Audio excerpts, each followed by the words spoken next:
Alright, so I fitted the bullet guide, and as you can see I'm just holding it in there with my finger, and there's zero gap in the bottom. Pulled out my rivet, and to answer a lot of people's questions, no, that is not a standard AK rivet. A standard AK rivet is way too short because the AK feed ramp is thinner than the Galil Bullet guide. So if you need a rivet, let me know. You need the length of the rivet, let me know. We can go from there, but basically I just use a standard rivet and off to the races we are.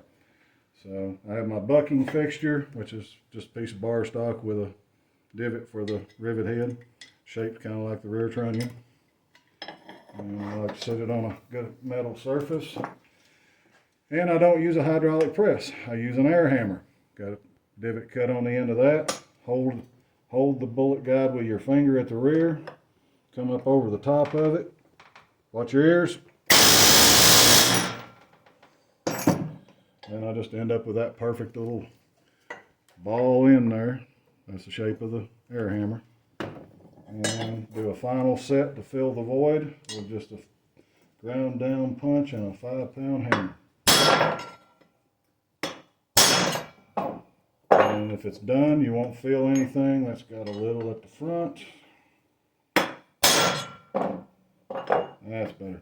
So when you go to set that, if you don't feel the void, you've got a problem. If you feel some kind of edge, front, rear, on either side, you're going to cause drag on your bolt.